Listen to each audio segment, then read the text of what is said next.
Welcome to को curricular master YouTube channel. आप सभी का स्वागत है आपके अपने यूट्यूब चैनल को करिकुलर मास्टर में। आज के वीडियो के माध्यम से हम लोग चर्चा करने का प्रयास करेंगे पॉलिटिकल साइंस के बारे में। ये पॉलिटिकल साइंस का क्वेश्चन पेपर है और ये है आपका बीए के 6 सेमेस्टर का क्वेश्चन पेपर। राजा महेंद्र प्रताप सिंह स्टेट यूनिवर्सिटी का क्वेश्चन पेपर है। लेकिन इसमें जो प्रश्न पूछे गए हैं वो दीनदयाल उपाध्याय गोरखपुर विश्वविद्यालय के लिए बहुत ही महत्वपूर्ण है, तो मैंने सोचा कि सॉल्व करवा दिया जाए। क्योंकि कल आपके 307 जो कोड वाला है POL 307 का पेपर है और 308 का पेपर है, तो उसके लिए बहुत ही महत्वपूर्ण होगा ये। और बाकी विश्वविद्यालयों के लिए भी बहुत ही महत्वपूर्ण होने वाला है लेक्चर, ठीक है। तो पॉलिटिकल साइंस में आपको इंटरनेशनल रिलेशंस एंड पॉलिटिक्स पढ़ना है 307 और 308 में। तो ये 307 और 308 दोनों को कवर करेगा ये लेक्चर, ठीक है। तो ध्यान रखिएगा, आप इस वीडियो को अंत तक देख लीजिएगा। इसमें 75 इंपॉर्टेंट क्वेश्चन पूछे गए हैं जो कि आपके लिए बहुत ही महत्वपूर्ण हो सकते हैं, ठीक है।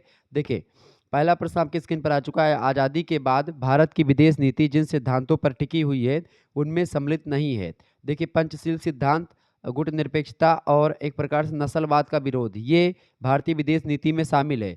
लेकिन साम्राज्यवाद का समर्थन भारत ने नहीं किया, सपोर्ट ये नहीं किया है, ठीक है, साम्राज्यवाद का। ऑप्शन नंबर इसका बी करेक्ट आंसर होगा। तो पहले का जिन्होंने बी लगाया होगा उनको नंबर मिल जाएगा। दूसरा प्रश्न हमसे पूछा गया था कि निम्नलिखित में से कौन गैर सरकारी अभिकर्ताओं में शामिल है। बताएं कौन गैर अभिकारी अभिकारी मतलब कि गैर राज्य अभिकर्ताओं में सम्मिलित है। इनमें से गैर सरकारी संगठन, आतंकवादी संगठन, बहुराष्ट्रीय कंपनियां या फिर उपरोक्त सभी। तो गैर राज्य अभिकर्ताओं में कौन शामिल है इनमें से, तो दूसरे का करेक्ट आंसर क्या हो जाएगा भाई। तो इनमें से आपका जैसे देखिए गैर सरकारी संगठन जो होते हैं वो शामिल है इसमें गैर राज्य अभिकर्ताओं में, ठीक है। ये तीनों इसमें शामिल हो सकते हैं, ठीक है, चूंकि एक संगठन की बात हो रही है। तो यहाँ पर बहुराष्ट्रीय कंपनियां और गैर राज्य सरकारी संगठन ये दोनों शामिल होते हैं, तो ये भी आपका बी शामिल हो सकता है। डी ऑप्शन इसका राइट आंसर होगा। अगला प्रश्न, तीसरा नंबर प्रश्न आपकी स्क्रीन पर आ चुका है। शीत युद्ध का मुख्य कारण क्या था। सॉरी, तो विचारधारा की लड़ाई थी, ideology. C option right answer हो जाएगा, रूस और अमेरिका के बीच में। अगला प्रश्न, सभ्यताओं का संघर्ष, clash of civilisation theory is propounded by. सभ्यताओं का संघर्ष सिद्धांत प्रतिपादित किया गया किसके द्वारा। सभ्यताओं का जो है संघर्ष, जो पुस्तक प्रतिपादित की गई या सिद्धांत दिया गया है, ये किसके द्वारा दिया गया भैया। ये दिया गया सैमुअल P हंटिंगटन के द्वारा। बी ऑप्शन इसका राइट आंसर हो जाएगा। पांचवा क्वेश्चन आप देखेंगे, अंतर्राष्ट्रीय संबंधों में कूटनीति का प्रथम मुख्य उद्देश्य क्या रहा है। फटाफट से आप लोग बताने का प्रयास करेंगे। तो राष्ट्रहित रहा है, ठीक है, option number B correct answer हो जाएगा। छठा प्रश्न आप देखेंगे, विस्फोटक मतलब बिस्टेक कैसा संगठन है, बताएं। बिस्टेक कैसा संगठन है। तो बिम्स्टेक कैसा संगठन है, बताएं। एक पक्षीय या द्विपक्षीय, बहुपक्षीय। तो ये कैसा संगठन है भाई, बहुपक्षीय संगठन है। सी ऑप्शन इसका राइट आंसर होगा। सातवां प्रश्न आपसे पूछा गया था, वैश्वीकरण के उद्देश्य क्या हैं। अंतर्राष्ट्रीय स्तर पर सहयोग, आर्थिक समानता और विश्व बंधुत्व की भावना का विकास, ये तीनों हैं। डी ऑप्शन राइट आंसर हो जाएगा, ऑल ऑफ दी अबव। अगला क्वेश्चन आपसे पूछा गया था, यूएनओ के 1945 में स्थापना के समय कितने सदस्य थे। यूएनओ में संयुक्त राष्ट्र संघ की बात हो रही है, तो उसमें कितने थे भाई। उसमें थे कुल मिलाकर के 50 सदस्य, ठीक है। ऑप्शन नंबर इसका सी करेक्ट आंसर हो जाएगा। बाद में पोलैंड भी और शामिल हो जाता है, ठीक है। तो सी ऑप्शन इसका राइट आंसर होगा। अगला प्रश्न है 9वां नंबर प्रश्न आपसे पूछा गया था, निम्नलिखित में से राष्ट्रों के मध्य शीत युद्ध की प्रमुख विशेषताएं कौन सी हैं, बताएं। तो शीत युद्ध की प्रमुख विशेषताएं कौन सी भैया। तो इनमें से आपका केवल वैचारिक घृणा, राजनीतिक अविश्वास और कूटनीतिक जोड़ तोड़, ये भी करेक्ट आंसर होगा। सैनिक प्रतिस्पर्धा की किया करते थे, जासूसी और मनोवैज्ञानिक युद्ध भी हुआ करते थे। सी ऑप्शन ए और बी दोनों राइट आंसर होगा। 10वां क्वेश्चन आप देखेंगे, संयुक्त राष्ट्र संघ के मूल सिद्धांत निम्न में से यूएनओ के चार्टर के किस अनुच्छेद में दिए गए हैं। तो किस अनुच्छेद में दिए गए हैं ये, इसका ऑप्शन नंबर करेक्ट आंसर हो जाएगा ए ऑप्शन, अनुच्छेद 2 में। ऑप्शन नंबर इसका ए करेक्ट आंसर होगा 10वें का। 11वां प्रश्न आपसे पूछा गया था कि निम्न में से कूटनीति को वार्ता या व्यवहार में निपुणता, दूरदर्शिता और कौशल का प्रयोग के रूप में किसने परिभाषित किया। तो किसने किया था, आर्गेंस्की ने किया था। ऑप्शन नंबर इसका ए करेक्ट आंसर हो जाएगा। अगला प्रश्न आप देखेंगे, निम्न में से भारत की विदेश नीति के बारे में कौन कहा करता था कि आज का आदर्शवाद आने वाले कल का यथार्थवाद ही है। तो ये जवाहरलाल नेहरू कहा करते थे। Option number B correct answer हो जाएगा इसका। 13वां क्वेश्चन आपकी स्क्रीन पर आ चुका है, निम्न में से अंतर्राष्ट्रीय न्यायालय के अध्यक्ष होने वाले प्रथम भारतीय कौन थे। तो अंतर्राष्ट्रीय न्यायालय के अध्यक्ष होने वाले जो प्रथम भारतीय थे वो कौन थे भाई, वो थे doctor Nagendra Singh. Option number B right answer हो जाएगा। 14 नंबर प्रश्न आपसे पूछा गया था, पोखरण परमाणु टेस्ट को कोड नाम दिया गया था स्माइलिंग बुद्धा, एक प्रकार से इसको नाम दिया गया था। पोखरण जो परमाणु परीक्षण हुआ था 18 मई 1974 को हुआ था, ये बात आप ध्यान रखेंगे। 15 नंबर क्वेश्चन से, नाजीवाद का आरंभकर्ता देश कौन सा है? तो जर्मनी है नाजीवाद का आरंभकर्ता देश, बी ऑप्शन इसका करेक्ट आंसर होगा।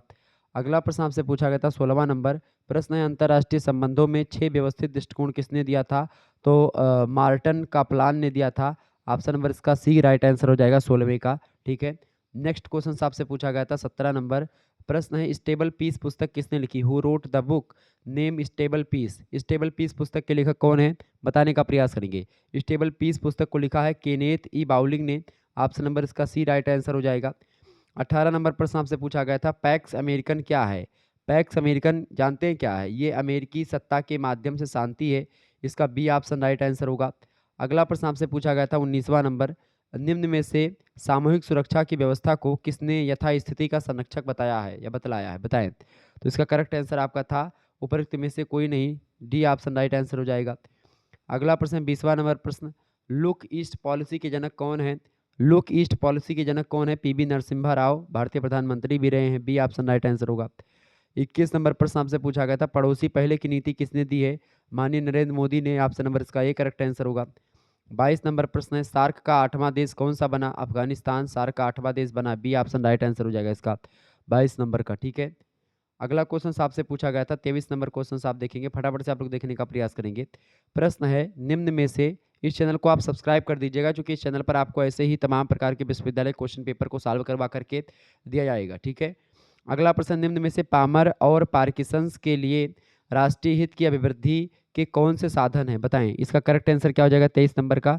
बिल्कुल इसका सी ऑप्शन करेक्ट आंसर हो जाएगा। कूटनीति, प्रचार और राजनीतिक युद्ध तथा मतलब कि युद्ध केवल और आर्थिक साधन, साम्राज्यवाद और उपनिवेशवाद, ये सभी एक प्रकार से राष्ट्रीय हित की अभिवृद्धि के लिए साधन है पामर और पार्किंस के अनुसार, सी ऑप्शन राइट आंसर हो जाएगा, ए और बी दोनों। अगला प्रश्न 24 नंबर, सब एक के लिए, एक सबके लिए और सब एक के लिए सामूहिक सुरक्षा का मूल मंत्र है, ये किसने कहा था? इनमें से किसने कहा था भैया इसको? इसको कहने वाले जो विद्वान हैं वो हैं Hans Morgenthau, option number D right answer हो जाएगा। 25 नंबर क्वेश्चन आप देखेंगे, दितांत से क्या तात्पर्य? दितांत का मतलब होता है एक प्रकार से तनाव में शिथिलता आना, पूरब पश्चिम के बीच में जो तनाव है उसका अंत होना, सी ऑप्शन इसका राइट आंसर हो जाएगा। अगला प्रश्न आपकी स्क्रीन पर पूछा गया था 26 नंबर क्वेश्चन आप देखेंगे, वुड्रो विल्सन समर्थक थे, Woodrow Wilson was supporter of, तो वुड्रो विल्सन किसके सपोर्टर थे भाई? वुड्रो विल्सन जो थे वो आदर्शवाद के समर्थक थे, ऑप्शन नंबर इसका सी करेक्ट आंसर होगा। 27 नंबर प्रश्न, यह किसने मतलब नारा दिया था कि आतंकवाद के विरुद्ध युद्ध? आतंकवाद के विरुद्ध युद्ध ये किसने नारा दिया था? ये राष्ट्रपति बुश ने दिया था, प्रेसिडेंट बुश, ये अमेरिका के राष्ट्रपति थे। एक मतलब कि 16 सितंबर 2001 को एक प्रकार से इन्होंने ये नारा दिया था। अगला क्वेश्चन आप देखेंगे 28 नंबर प्रश्न है, निम्नलिखित में से कौन सा निशस्त्रीकरण से संबंधित नहीं है? निशस्त्रीकरण से देखें, साल्ट, एनपीटी और सीटीबीटी ये सभी संकलित हैं। नाटो जो है एक संगठन है देशों का, तो ये नहीं है, डी ऑप्शन राइट आंसर होगा। ये प्रश्न मैंने आपको कई बार समझाया था। अगला प्रश्न, संयुक्त राष्ट्र महासभा से पहले हिंदी में भाषण देने वाला पहला भारतीय, तो थे आपके Atal Bihari Vajpayee ji, D option right answer हो जाएगा। 30 नंबर प्रश्न आपसे पूछा गया था, भारतीय संविधान का कौन सा अनुच्छेद विदेश नीति अपनाने का निर्देश देता है? तो अनुच्छेद 51 जो है वो विदेश नीति अपनाने का वो देता है क्या निर्देश? Option number A correct answer होगा। 31 नंबर प्रश्न आपसे पूछा गया था, डॉलर डिप्लोमेसी किस अमेरिकी राष्ट्रपति के द्वारा शुरू की गई थी? तो डॉलर डिप्लोमेसी की अगर बात की जाए तो ये विलियम टाफ्ट के द्वारा शुरू की गई थी, इसी ऑप्शन राइट आंसर होगा। 32 नंबर प्रश्न आपसे पूछा गया था, फ्रांसिस फुकुयामा का इतिहास का अंत, फ्रांसिस फुकुयामा की पुस्तक है इतिहास का अंत, इससे क्या तात्पर्य है? इतिहास का अंत का मतलब क्या होता है? विचारधारा का अंत। ठीक है, इंड ऑफ जो है विचारधारा का अंत, पूंजीवाद और साम्राज्यवाद की विचारधारा का अंत। ठीक है, तो ये विचारधारा के अंत से संबंधित है, ए ऑप्शन इसका राइट आंसर हो जाएगा।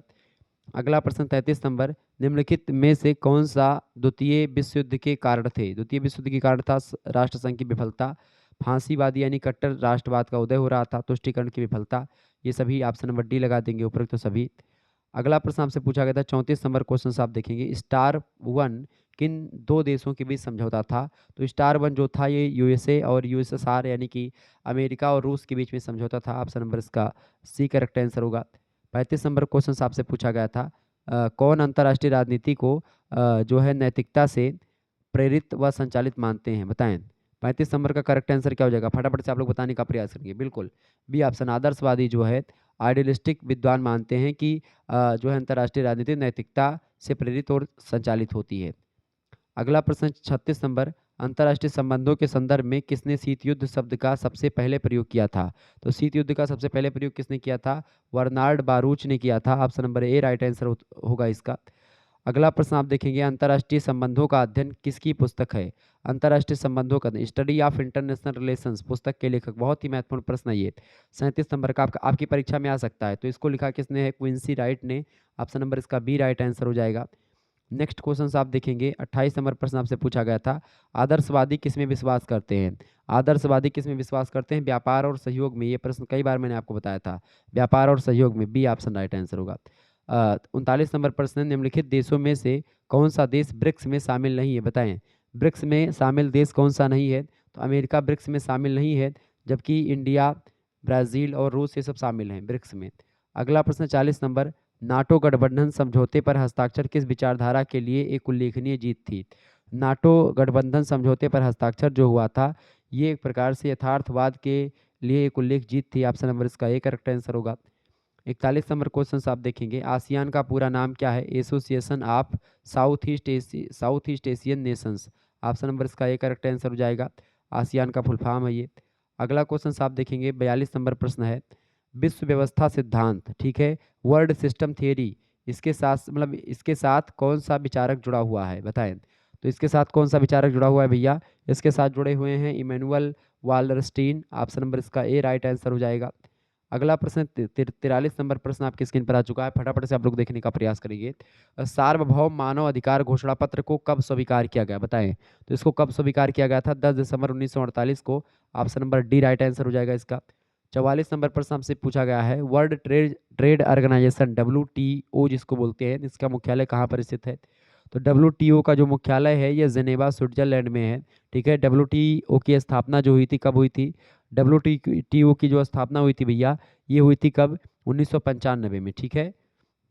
45 नंबर प्रश्न, यूरो मुद्रा का प्रयोग यूरोपीय संघ के कितने देश कर रहे हैं? यूरोपीय संघ में बेसिकली आपके 27 देश हैं, उन 27 देशों में से लगभग 20 देश जो है इसका प्रयोग कर रहे हैं यूरो मुद्रा का। तो 20 यहाँ पर है नहीं, 19 आपको ऑप्शन दिया गया, तो करेक्ट आंसर 19 आप लगा सकते हैं, बी ऑप्शन। अगला क्वेश्चन आप देखेंगे, 46 नंबर प्रश्न है, रोहिंग्या शरणार्थियों की समस्या का संबंध निम्न में से किस देश से है? तो रोहिंग्या शरणार्थियों की समस्या जो है वो इनमें से देखिए बांग्लादेश और म्यांमार से आते हैं, ठीक है, लेकिन किस में आते हैं? तो भारत में आते हैं। हालांकि इन तीनों देशों से संबंधित समस्या ये है, तो ऑप्शन नंबर आप डी लगा देंगे, इन तीनों देशों से संबंधित समस्या है। अगला प्रश्न है, यूरोपीय संघ के कितने देश सदस्य हैं, बताएं। 47 का करेक्ट आंसर क्या हो जाएगा, फटाफट से आप बताएंगे।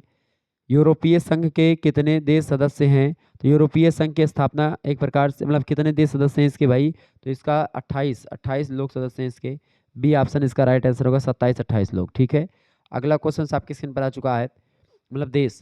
अगला प्रश्न, निम्न में से किस देश को सुरक्षा परिषद में वीटो की शक्ति प्राप्त नहीं है? देखिए चाइना को प्राप्त है, इंग्लैंड को प्राप्त है, फ्रांस को भी प्राप्त है, ठीक है। इसके अलावा आप देखेंगे अमेरिका को प्राप्त है और रूस को प्राप्त है। जापान को नहीं प्राप्त है, केवल 5 देशों को प्राप्त है, ठीक है, भारत को भी नहीं प्राप्त है।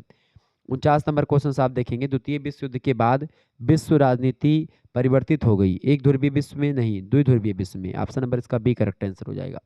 अगला क्वेश्चन आपके स्क्रीन पर आ चुका है, 50 नंबर क्वेश्चन आप देखेंगे, अंतर्राष्ट्रीय न्यायालय के न्यायाधीश की नियुक्ति होती है। अंतर्राष्ट्रीय न्यायालय की जो न्यायालय के न्यायाधीश होते हैं उनकी नियुक्ति होती है भाई, उनकी नियुक्ति होती है 9 वर्ष के लिए होती है। ऑप्शन नंबर इसका डी राइट आंसर हो जाएगा, 50 का डी ऑप्शन। अगला प्रश्न है, वर्तमान में संयुक्त राष्ट्र संघ के महासचिव कौन हैं? तो एंटोनियो गुटेरेस जो हैं इस समय ये एक प्रकार से यूएनओ के प्रेसिडेंट हैं, ठीक है, यूएनओ के महासचिव हैं ये, ठीक है, सेक्रेटरी जनरल हैं। नेक्स्ट क्वेश्चन आपकी स्क्रीन पर आ चुका है, निम्नलिखित में से कौन सा देश सुरक्षा परिषद का अस्थायी सदस्य नहीं है? चाइना है, ब्रिटेन है, संयुक्त राज्य अमेरिका है, भारत नहीं है। तो डी ऑप्शन इसका राइट आंसर होगा। अगला क्वेश्चन आपकी स्क्रीन पर आ चुका है, 53 नंबर प्रश्न है, उत्तर दक्षिण संवाद से आप क्या समझते हैं? उत्तर दक्षिण के संवाद का मतलब होता है उत्तर दक्षिण का संवाद कि विकसित और विकासशील देशों के बीच में संवाद। सी ऑप्शन इसका राइट आंसर हो जाएगा। 54 नंबर प्रश्न है, निम्नलिखित में से कौन सा तीसरी दुनिया का देश नहीं है? तीसरी दुनिया के देश में आपका ब्रिटेन नहीं शामिल है, बाकी भारत, नेपाल और जो है श्रीलंका ये सब शामिल है तृतीय दुनिया के देश में। अगला प्रश्न 55 नंबर प्रश्न है, तृतीय विश्व शब्द का प्रयोग सबसे पहले किसने किया था? तो तृतीय विश्व शब्द का प्रयोग सबसे पहले किसने किया था भैया? अल्फ्रेड सोबी ने किया था। इसका ए ऑप्शन राइट आंसर हो जाएगा। अगला प्रश्न 56 नंबर क्वेश्चन आपकी स्क्रीन पर आ चुका है, ओसामा बिन लादेन किस आतंकवादी संगठन का सरगना था? तो ये अलकायदा का सरगना था। ऑप्शन नंबर इसका ए करेक्ट आंसर होगा। अगला प्रश्न 57 नंबर, इनमें से कौन संपूर्ण मानव जाति के लिए अभिशाप है? इनमें से संपूर्ण मानव जाति के लिए अभिशाप क्या है? आतंकवाद है। डी ऑप्शन करेक्ट आंसर होगा। तो ऐसे ही प्रश्न आपकी परीक्षा में आने वाले हैं, तो आप इन प्रश्नों को तैयार कर लीजिएगा। अंतर्राष्ट्रीय न्यायालय कहाँ स्थित है बताएं? अंतर्राष्ट्रीय न्यायालय कहाँ पर स्थित है भैया? 58 का करेक्ट आंसर क्या हो जाएगा? बी ऑप्शन, बिल्कुल हेग। हेग में स्थित है, नीदरलैंड में है हेग। ऑप्शन नंबर इसका बी राइट आंसर हो जाएगा। अंतर्राष्ट्रीय न्यायालय की स्थापना कब हुई थी? 1945 में। ठीक है। अगला प्रश्न है, आज विश्व जो है विश्व शांति में बाधक क्या है? शस्त्रीकरण बाधक है, शस्त्रों की बिक्री और शस्त्रों का व्यापार, ये आज विश्व शांति में बाधक है। डी ऑप्शन उपरोक्त तो सभी चीजें बाधक है। नेक्स्ट क्वेश्चन आपके स्क्रीन पर आ चुका है 60 नंबर, 1974 ईस्वी में भारत ने कहाँ आणविक विस्फोट किया था बताएं? 1974 ईस्वी में भारत ने कहाँ पर आणविक विस्फोट किया था? पोखरण में, बिल्कुल किया था। पोखरण में परमाणु परीक्षण किया था। ऑप्शन नंबर इसका ये राइट आंसर हो जाएगा। 60 नंबर का ए ऑप्शन। ठीक है। अगला क्वेश्चन से 61 नंबर क्वेश्चन आपसे पूछा गया है, विश्व व्यापार संगठन की स्थापना कब हुई थी? विश्व व्यापार संगठन की स्थापना 1995 में हुई थी। ए ऑप्शन राइट आंसर हो जाएगा इसका। 62 नंबर प्रश्न आपसे पूछा गया है, शीत युद्ध के कारण कौन कौन से संगठन अस्तित्व में आए? तो शीत युद्ध के कारण से आप देखेंगे नाटो, वार्सा पैक्ट, सेंटो, ये सभी जो है संगठन अस्तित्व में आए शीत युद्ध के बाद। डी ऑप्शन राइट आंसर हो जाएगा, all of the above. 63 number question आप देखेंगे, विदेश नीति के प्रमुख निर्धारक तत्व कौन कौन से हैं? जनसंख्या, भौगोलिक स्थिति और प्राकृतिक संसाधन, ये तीनों हैं। D option all of the above. अगला क्वेश्चन आपकी स्क्रीन पर आ चुका है 64 नंबर प्रश्न देखेंगे, यथार्थवादी सिद्धांत का समर्थक कौन है बताएं? यथार्थवादी सिद्धांत का समर्थक इनमें से कौन है? तो इनमें से देखिए मार्गेंथाउ, कैनन और नेबूर, ये सभी यथार्थवादी सिद्धांत के समर्थक रहे हैं। तो 64 नंबर का डी ऑप्शन राइट आंसर हो जाएगा। नेक्स्ट क्वेश्चन आप देखेंगे 65 नंबर प्रश्न है, when CTBT was signed, CTBT पर हस्ताक्षर कब हुए थे? तो सीटीबीटी एक समझौता है। ठीक है। सीटीबीटी एक प्रकार से शस्त्र को रोकने का एक समझौता है। तो बताइए इस पर समझौता मतलब इस पर जो हस्ताक्षर हुआ था वो कब हुआ था? इस पर हस्ताक्षर हुआ था 1996 में। ठीक है। ऑप्शन नंबर इसका सी करेक्ट आंसर होगा। 65 का सी ऑप्शन राइट आंसर हो जाएगा। अगला क्वेश्चन आप देखेंगे 66 नंबर प्रश्न है, सार्क का मुख्यालय कहाँ पर स्थित है? तो सार्क जो है एक प्रकार से सार्क का जो मुख्यालय है कहाँ पर स्थित है भैया? 66 का करेक्ट आंसर क्या हो जाएगा? सी ऑप्शन, काठमांडू नेपाल में सार्क का मुख्यालय स्थित है। ठीक है। 8 दिसंबर 1985 को इसकी स्थापना हुई थी सार्क की। अगला क्वेश्चन आपकी स्क्रीन पर आ चुका है, फटाफट से आप लोग देखने का प्रयास करेंगे। 67 नंबर प्रश्न है पॉलिटिकल मतलब politics among nation, political among nation, इस पुस्तक के लेखक कौन है बताएं? बहुत ही इंपॉर्टेंट पुस्तक है, परीक्षा में 100% आएगा। हांस मार्गेंथाउ की पुस्तक है। डी ऑप्शन राइट आंसर हो जाएगा। कई बार बताया था कि इस पुस्तक से रिलेटेड प्रश्न आपका आएगा। अगला प्रश्न, किस देश ने सीटीबीटी पर हस्ताक्षर करना स्वीकार नहीं किया था? तो किसने स्वीकार नहीं किया था भैया? तो किसने नहीं स्वीकार किया था? भारत, पाकिस्तान, इन सभी लोग देशों ने शामिल नहीं किया था, मतलब कि हस्ताक्षर करने से मना कर दिया था सीटीबीटी पर। B option. अगला प्रश्न 69 नंबर प्रश्न है, अंतर्राष्ट्रीय संबंधों का केंद्र बिंदु है बताएं? अंतर्राष्ट्रीय संबंधों का केंद्र बिंदु क्या होता है? राष्ट्रीय हित। ऑप्शन नंबर इसका बी राइट आंसर हो जाएगा 69 का।